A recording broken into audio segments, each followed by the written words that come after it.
Just to give you a perspective, my background before I went to ICTP, I was born and raised in a very small town called Gdami. It's about 700 kilometers from the capital. It's in the westmost of Oromia region of Ethiopia. The condition I grew up in were very far from ideal. We didn't have enough books beyond the standard classroom textbooks. We didn't have even a table to write on in our classrooms. There is a little promotion of fundamental sciences. After I came to MIT and talking with many students, I realized that students from more developed countries are introduced to physics and the fundamental sciences from early on. Like even in their primary and high school years, they knew what they want to do, even the particular research area they want to do. That was not the case for me. I didn't have that experience. I didn't even have a computer until I joined the university in Ethiopia. There were no books on popular science or physics, and on top of that, there's a lot of pushbacks against people who want to pursue those fundamental sciences, those sciences for which you cannot see the result immediately. But growing up, I liked mathematics and solving equations, but it was only in my last year of high school that I heard about quantum mechanics, and then I fell in love with it. Professor Halde was talking about atomic models. It was actually about the quantum mechanical model of atoms, and we learned about beta particles, which first showed that most of the atom is empty. Then it was like this: beta particles are emitted by nucleus. So there are neutrons and protons, and beta particles are emitted. But beta particles are negatively charged, and nucleus is positively charged. So I asked my teacher, how come negatively charged particle come from inside of the positively charged particle? And my teacher told me that neutrons and protons are not really fundamental. They're substructure. If you could zoom out and look inside there are actually some other things. Then I started asking those questions. What's really fundamental? I still don't know. I'm asking that question. That's my research area. And there were no universities in Ethiopia that offer a course in theoretical physics, so I had to join applied physics. That also added to one of the inconveniences I had. But fortunately, even within the applied physics, one of my professors had been to ICTP to attend the conference. And when I told him that I'm interested in theoretical physics, he told me that I should look out for ICTP. So since my second year in university, I was preparing to come to ICTP. Then I finally came to ICTP and experienced what the Honorable Minister experienced.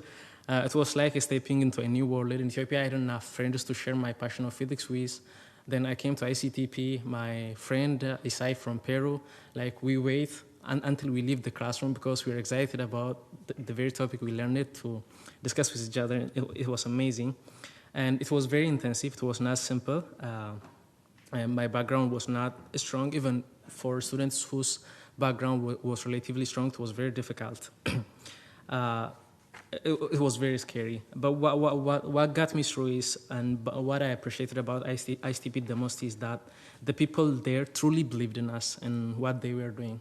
So it was not like they were having pity on us or showing compassion to people with no good background. So they believed in us. They were preparing us to be the next generation of scientists. They did not see it as a philanthropy or, I don't know words to explain that, but they really believed in us. So for example, I did my diploma thesis with Professor Atish Dabolkar here. So he told me like you should do this holographic entanglement entropy. You look at CFT on the side and gravity on that side. Then I told him, but I don't know CFT. How can I learn? Go read it. I read and I did it. And by the end of the way, before I say this, there was a T-shirt, one of the souvenirs of ICTP. There's a Lagrangian of standard model, all the physics we know, the universe as we know it now. So I saw it, but I did not want to buy as the first time I joined because I want to understand everything.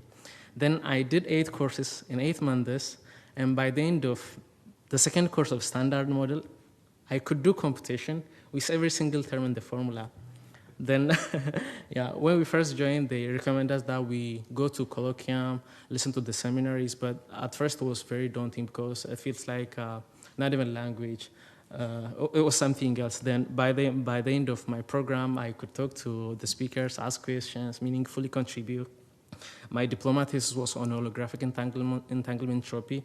One of the biggest discoveries of 21st century in high-energy physics is the fact that Professor Greg Gavadesh was saying about the late Jim Simons. that quantum entanglement entropy knows a lot. Like it's the first clue we had to understanding the very fabrics of the cosmos itself, of the space and time itself. So I worked on that. I really understood it. So I'm very happy. Yeah. The scientists at IP are engaged in cutting-edge research, and another incredible aspect was that the sheer number of scientific programs organized at ICTP. Through this, I had the chance of meeting most of my academic heroes, Professor David Gross, Eddie Witten, Ashok Sen, many Nobel laureates. And finally, to get back to international collaboration, what I said, Professor Haldin already said is the thing that resonated deeply with me. Also because whenever you walk into ICTP's building, so I was there for 365 days. So every single time I walk into ICTP building, the quote I see is this: scientific thought and its creation is the most common and shared heritage of mankind. So it's deeply ingrained in me. Fundamental science is a universal language, as many of the speakers were stressing already. And more important is that science is not a zero-sum game. No one should be left behind. We also need as many people as possible pushing the frontier of our knowledge forward. The fundamental sciences are now so advanced and hyper-specialized that it's virtually impossible to make progress by confining research to specific geographical areas. For example, I'm now based at MIT in the US, but my professor is Peruvian. I'm working with him. My first paper was with a student who is from Turkey. And my next project is going to be with a scientist from India. So we cannot really do physics now, as used to be the case within a confined area. We need global cooperation and the inclusion of as many voices and talents as we can bring to the table. Those talents could well be those that we did not know we needed.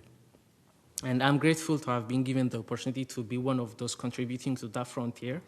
There is still, as we all agree, a lot to do. For example, I am the only black student and one of the only 2 African students doing PhD in physics at MIT. So I shared my highlights of my journey also from my background because I believe this is a typical situation of a student growing in developing countries, more specifically in Africa. And I truly believe there are millions of untapped talents around the world just waiting to be discovered. Thank you very much. I'm very grateful. God bless you.